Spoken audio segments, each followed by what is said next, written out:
अस्सलाम वालेकुम। बैग इधर पे ना। मेरा नाम समीउल्लाह है। ये मेरी बेटी फ़ातिमा और मुस्तफ़ा। अब कुछ दिन पहले मैंने नेस्ले जूस इनको पिलाया था।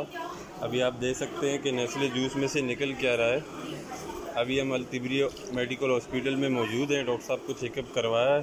ये बहुत ही संगीन मसला है। नेस्ले जूस बिल्कुल पूरे पाकिस्तान में आम है, हर कोई बच्चा शौक़ से पीता है। तो आप देख लें ये मल्टीनेशनल कंपनी की हालत। और ये मेरे बच्चे फ़ातिमा और मुस्तफ़ा इस दोनों अल-तिबरी की इमरजेंसी में मौजूद हैं। अभी मज़ीद चेकअप जारी है।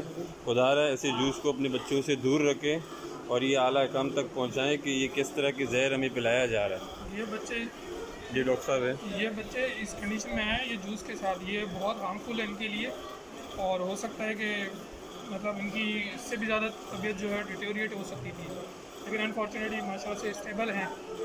तो लेट्स होप कि आज के बाद जो ऐसी चीज़ों को इस्तेमाल ना किया जाए। ये देखें एक दफ़ा दोबारा हम आपको दिखाएंगे। और ये जूस की कलर देखें, नेस्ले कंपनी का। और इसकी कलर भी चेक करें और इसका एक्सपायरी डेट भी आप देख सकते हैं। एक्सपायरी डेट भी देख सकते हैं कि अभी एक्सपायरी डेट भी बाकी है।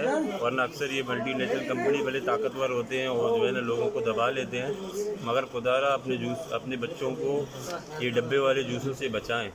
मैं बड़े शौक़ से पिलाता था, उसके बाद तो मैं भी तौबा करता हूँ। ये आपने जूस की हालत देखी है, बड़ा मेहरबानी, थैंक यू।